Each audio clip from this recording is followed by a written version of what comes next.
Thank you for tuning in to Divine Times. This is Hilton Milan. I'm here with our guest, the Right Reverend Malcolm Sinclair. Hello. Hello, hello. You know, we just had lunch together. Yep. And even though we've known each other casually over the decades, in your service at the Metropolitan United Church, Queen and Church Street in Toronto, yes? Yes, sir. And even, I haven't felt like a ghost in your church, but I felt like a very happy, light being when I've listened to your sermons. And at lunchtime, you expressed an even more, bright side of yourself. You love to sing, and sort of not rock and roll, but maybe rock and roll and rock and soul. You're an Elvis fan? That's right. Well, yeah, I am. Whenever I eat, I become very effusive, so you happened to buy me lunch today, so I said way more than I should over my calamari, so I'm taking it all back now for the interview. That's right. It's not going to happen. In the taking it all back, you give even more forth, and that's what I find so amazing about you. You've told me that you've been now in service and under the cloth, for I think 48 years. That's right. How did you begin? Well, with just 3 months left until I retire, I'm looking at things at the other end, which is a very unusual experience. But I've always been a church kid, Yeah. and I'm an only child, and my parents took me to church with them on Sundays. Yes. And I sat in the gallery with them and watched adults doing something that obviously seemed very significant to them. And I came to realize it had something to do with that person in the black robe at the front of the church.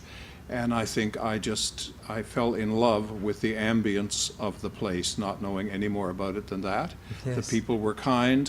And I recall at the end of a service, after they'd blown out the candles and so on, I would rush back into the sanctuary, now empty of people, and just smell the air and smell the candle smoke and the scent of people who'd been together and be in the place where the songs had been sung and so on. It meant a lot to me. Yes. So ever since childhood, even from the age of 5 or 6, I seem to be heading in this direction, and I think the life involved suits my personality type. I enjoy public performance to some extent, and I really am energized by leadership. I have a sense that I have 2 modes just by personality. I'm either in the green room waiting to go on, or I'm on. So those are the 2 modes.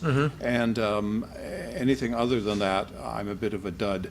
But in the church, you have the opportunity to be in the green room, preparing the work and preparing to preach and preparing to write liturgy and so on, which I take seriously.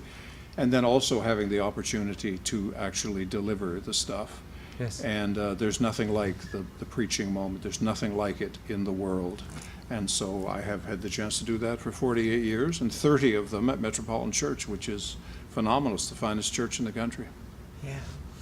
As you were going through your career, what were some of the low points where maybe you thought, what are some of the low points that you actually got through and you look back at it and go, my gosh? I remember starting in the east end of the city as a young, newly ordained ordinand, and was there to fill in on a Sunday for somebody who was filling in for somebody on a Sunday, and I ended up staying for 4 years. So that was a big surprise that somebody 24 years of age would suddenly be the minister of a church in the city. And I remember opening the text and thinking, I have no idea what this stuff means. I mean, I'm freshly minted out of seminary, and this is the big moment, and you open the text and you think, somebody's got to help me with this because I have no experience whatsoever. So the early days were a bit thin, as I recall, and yet that congregation, it had beaten itself to death over the years, and everybody who was going to quit had quit, so there were just a few of us left, and I had the happiest 4 years I could have imagined. And there was a time when my first marriage ended in the middle of a suburban congregation. That was a tough grind, a personally tough grind. I was in a church in Midtown Toronto for nearly 5 years, and it was very different from my own personal style and my own way of being.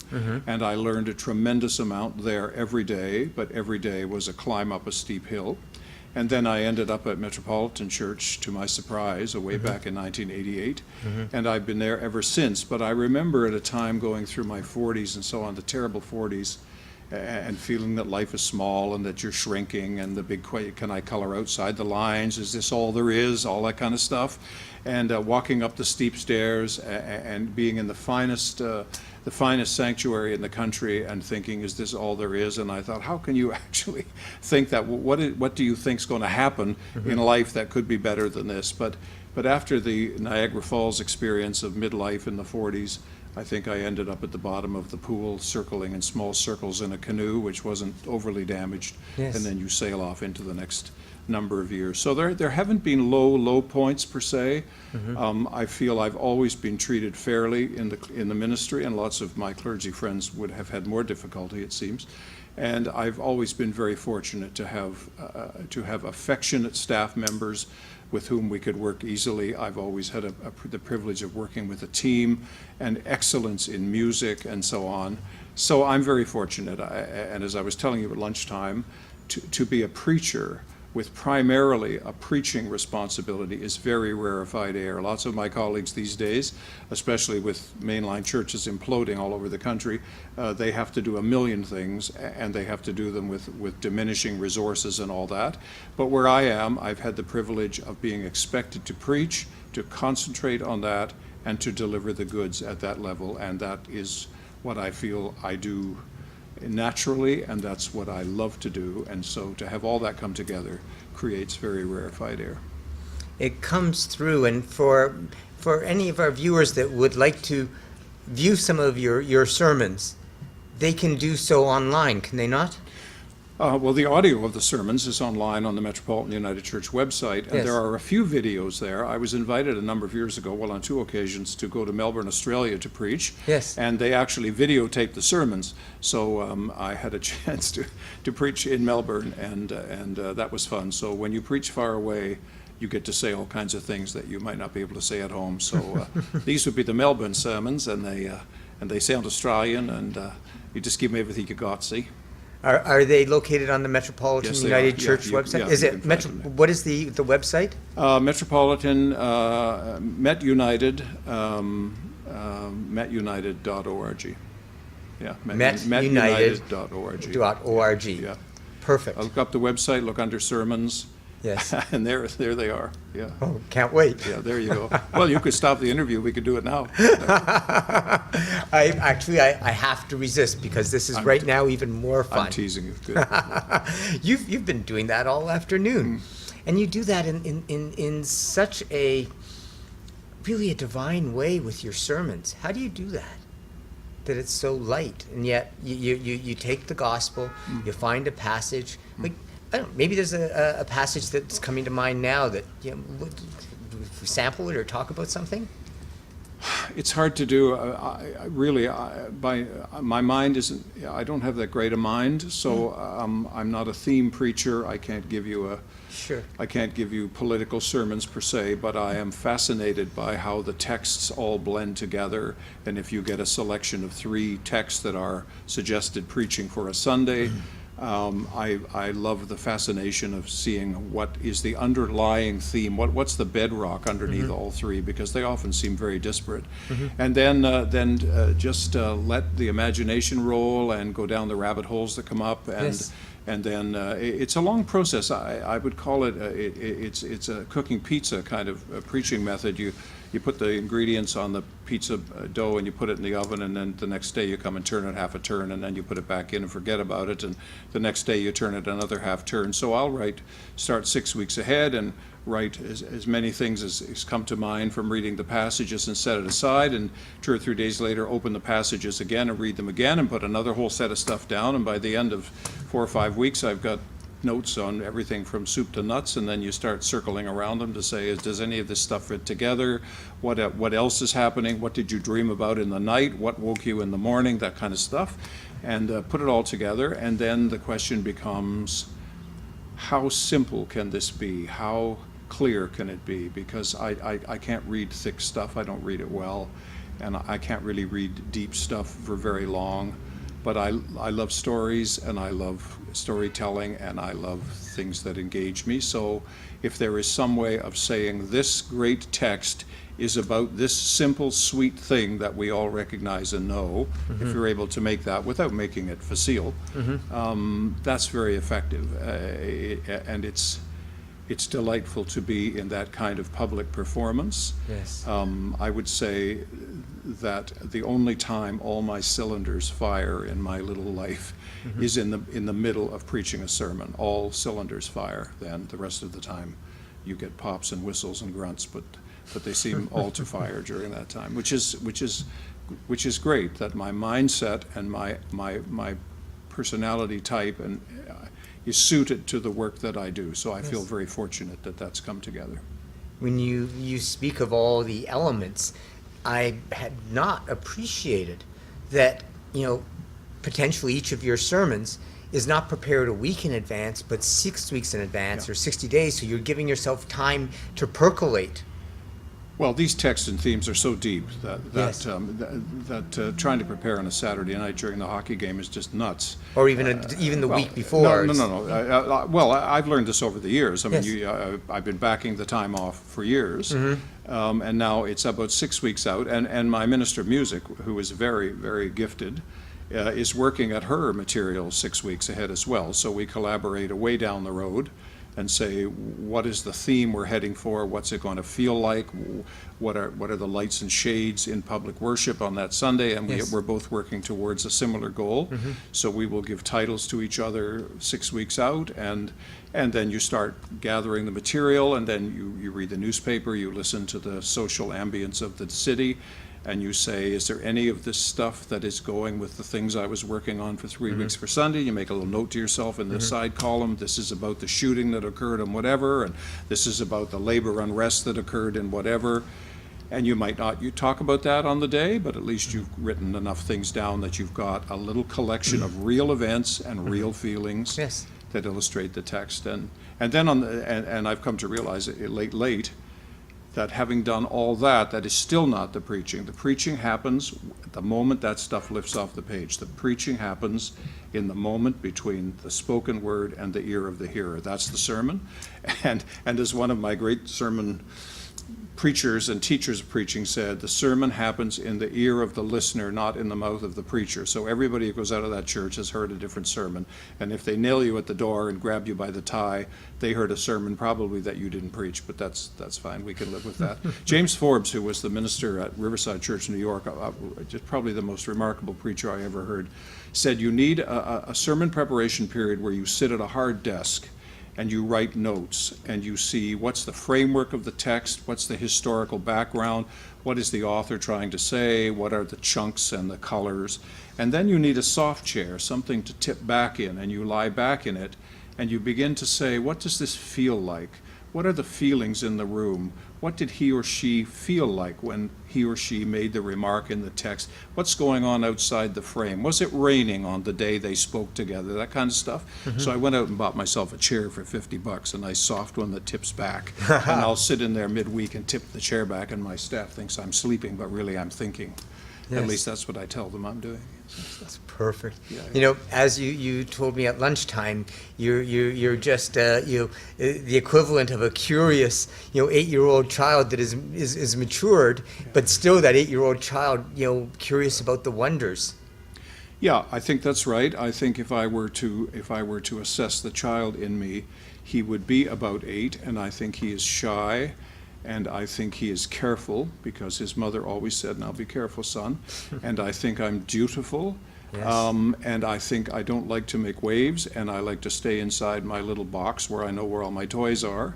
But that being said, I love to follow the route of imagination, and I love to feel the wonder of a text. These days, in my aging process, I spend far more time reading the poets than I do reading the theologians. Not that I ever read a lot of the theologians. They're just too thick for me. But the poets, the great poets, and the great storytellers. Who are some of your Whitman, favorites? Whitman and Rilke and Emily Dickinson and Wordsworth and Tennyson Yes. and John Donne. And I buy anthologies of poetry, Yes. and then I read them and I write circles around them all, and Pablo Neruda and people like that. Yes, yes. And then even though I can't remember what the text said, I know that there's something out there, some field that is essential to include in any public confession or profession of faith. The softness of poetry and the intricacy of poetry and the permissive engagement of poetry is that which draws in the listener. You can't tell them the 10 things you have to tell them and expect them to stick it on the fridge door. Like, who are any of us to tell anybody anything? Mm-hmm. All we can do is walk beside each other. As a matter of fact, I remember going to a public meeting somewhere, and before the man gave his book report from the book club, he said, "Everyone has a book in him." Suddenly I was wide awake listening. But we're afraid to write it because we might be criticized for it, or we might be thought less of because of it. But no one else has been here this way before. None of us has been here before. So Yes. the key is to say to the people you meet, what have you found? Yes. And I think part of preaching at its best is a response to the unspoken question, what have you found? I'm listening to you. I want to know what you found. Mm-hmm. So it isn't saying these are the 9 things you have to do, or this is how you have to live your life, or you're all going to roast in hell. Nah. It's what have you found? Well, folks, in reading this text, I found a variety of things. I might be wrong, Mm-hmm. but I found them. Yes. Yeah. In the finding, I've noticed that when I've attended your church, they're as profound as the sermons are. You've also incorporated, the events of the day or the week, Yeah. and sometimes beautiful, sometimes tragic. How do you do that, or what? Well, I'm convinced that the church ethos, background, and foundational stuff is strictly that. It's bags of things we've been carrying with us for 20 centuries. Yes. And there may be some valuable things in there, Grandpa's old picture, and a few Yes. nice trinkets and a few valuable jewels too. No question about that. Yes. But whatever the sacred is, it's alive right now, and this is the only time you and I are going to be alive in this life. Yes. So the key is to be in the present and to lean ever so slightly forward in the present, although we can't be out there, we can't be any further ahead than we are, I think. Yes. But it's necessary to say, what is calling me from the cutting edge at the front, not what do I have to defend from all this stuff at the back. So it's important to feel your place in the contemporary world and to expect that spiritual presence, that other that has moved people all down the past, is Yes. still at work and still calling and still leading and still in the mix. And I am accountable to that primarily. I'm not accountable to the tradition in the background. I carry the bags around because somebody handed them to me, and they're probably important. But my gift to my oar in the water, Yes, your work. in my lifetime, Yes. is to try to be awake and in the presence and of some use to that thing which is bigger than me. And my simple little prayer at home, my simple little prayer in the darkness of night is, please, please, don't let me get in my own way. Don't let me get in my own way. Please let me be a preacher. Amen.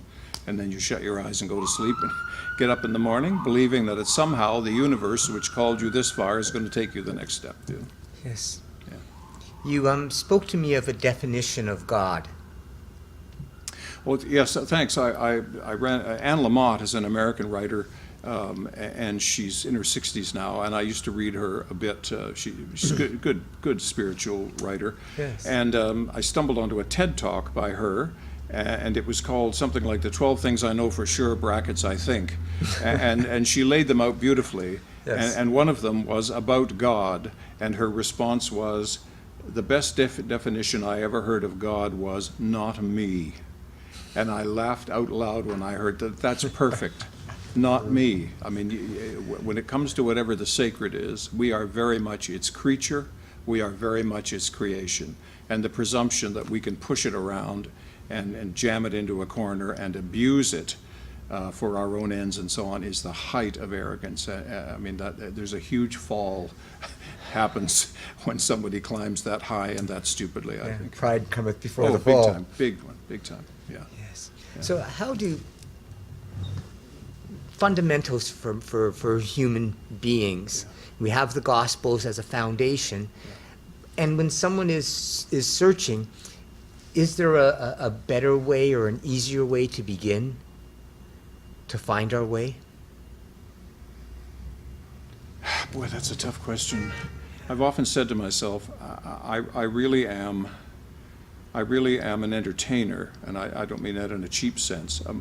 I really am an entertainer, and in order to do what I do, I need someone at the box office, I need someone to sweep out the theater seats, I need someone to open and close the curtain. The idea of trying to build a community of faith from scratch, I don't think I could do that to save my life.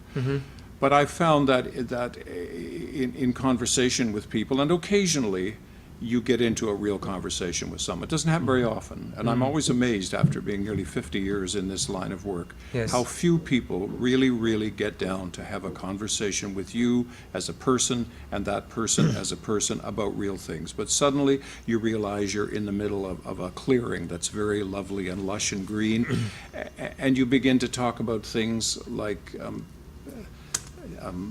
tell me, what have you found, basically, is the question. Yes. Tell me when you were afraid. Talk about things that broke your heart. What was the hardest mountain you ever had to climb, and so on. Yes. What's been the big learning so far, and what are you afraid of? Like, and back and forth conversation. Yes, It's yes. not a police inquiry. It's a conversation. Yes. And often I find that we have a camaraderie deeper than our initial strangeness. Yes. And that we are both holding on to the coattails of something far greater than ourselves, and we're kin in it. And I'm not talking about Christian stuff and Jewish or Buddha. I'm not talking about those are particularities which have landed in certain fields, and people have gathered around them, put their clothes on them, and dressed them up in their village things. But underneath that, there is a common experience of being human, of being creatures in the world.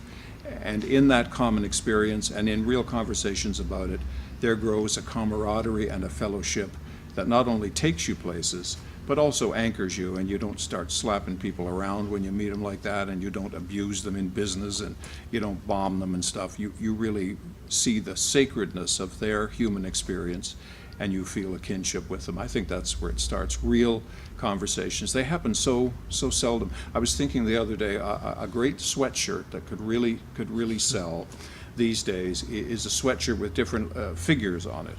One is the soldier, and one is the hearthkeeper, and one is the caregiver, and one is the entrepreneur, and so on. And when you speak to somebody else whom you meet, you point to the figure on the T-shirt out of which you're speaking in that moment. So if I'm speaking to you as the soldier, I'm going to be tough and I'm going to be mean, and you're not going to get past me as a guard. But if in our speaking I switch over and speak to you as a caregiver, and caregiver speaks to caregiver, then the conversation will be very different. Yes. And if we can both speak to others as keepers of the fire, that Yes. becomes a really great conversation. Yes, yes.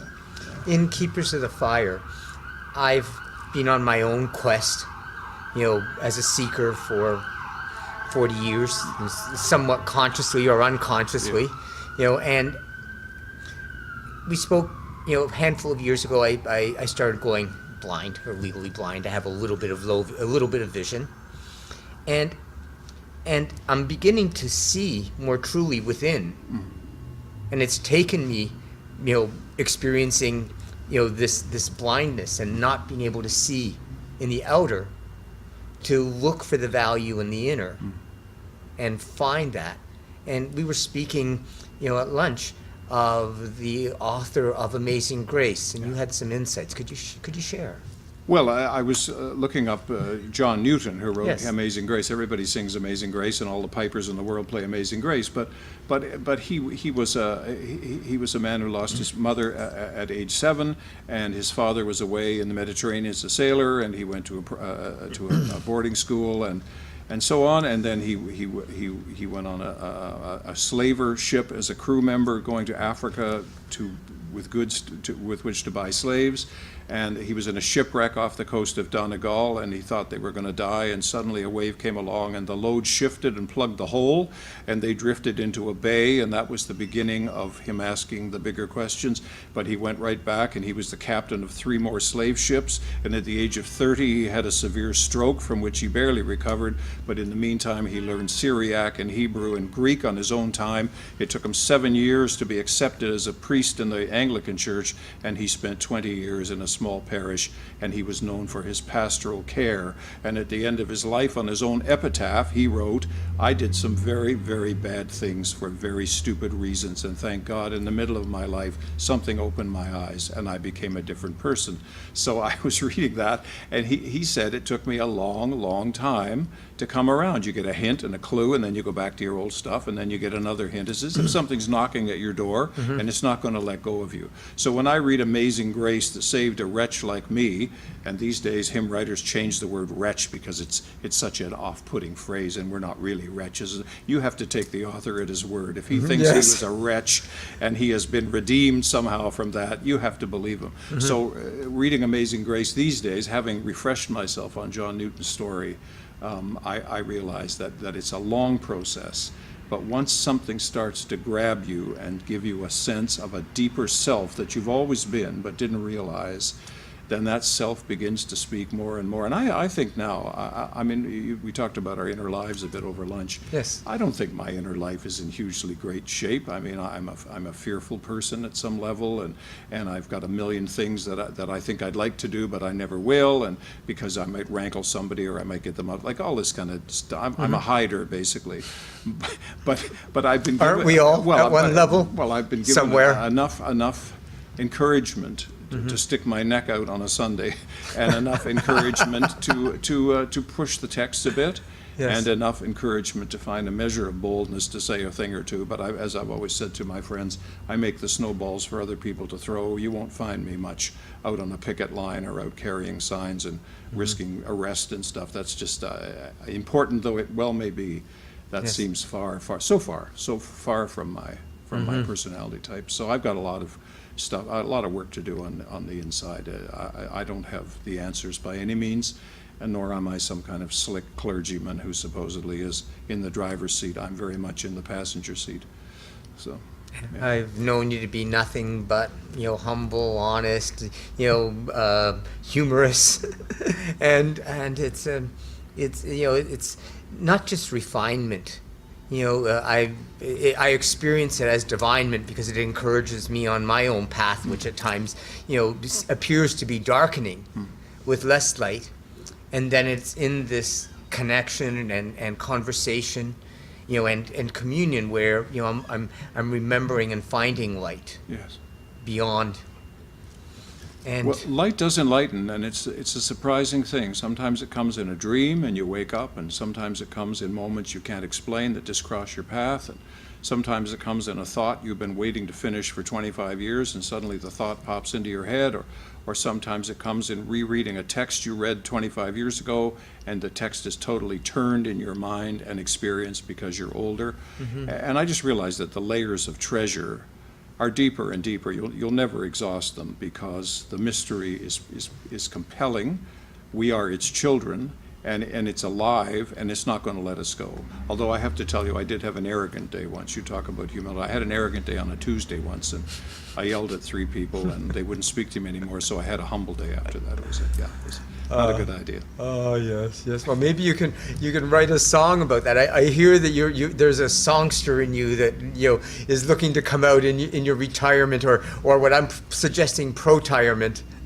Well, yeah, there is. I mean, I've been a singer all my life and did music at the conservatory as you did, and yes. But I mean, I'm an entertainer. I've conducted Robbie Burns Scottish dinners and festivals for 46 years, and we've been all across Canada doing this, and we even got called to Nova Scotia one time, to the North British Society of Nova Scotia, the oldest Scottish philanthropic society in Canada, and for 2 years in a row we got to entertain for that society in Halifax in the big plush hotel at the end of Barrington Street. And I thought after that we better quit because it ain't going to get any better than this. But so the idea of singing songs and telling stories and riding the wave of mutual enjoyment in a big room full of people who are having a good time. It's just great. That's my ambience. So to sing songs and stuff is great stuff. I'm always terrified that I'm going to forget the words and stuff, but once you get going with it, it's so much fun. So much fun. There are 2 songs that come to mind right now, and I don't know whether you're I'm not going to use the words, but whether you'd like to just there's an Elvis Presley song, and if you wanted to belt out a phrase or two, and Amazing Grace, it'd be lovely to, and maybe it'll open up part of your next career. Could close it down pretty fast, too. That's the catch. and mine. Amazing grace, how sweet the sound that saved a wretch like me. I once was lost, but now I'm found. Was blind, but now I see. Yeah. Great text. Yeah. Yeah. Thank you. You're welcome. Thank you. Thank you. Yeah, you're welcome. Thank you. Yeah. Sir, I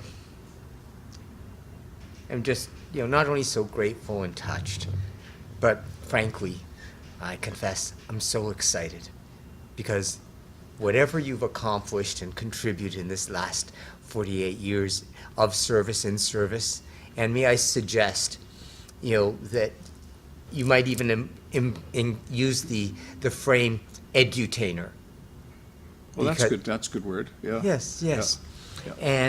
And because you've become so comfortable and really, at least to many, more than competent, gifted. So, it's not just refinement, it is divinement. And it sets an example for any of us to explore that journey within and express it and share it.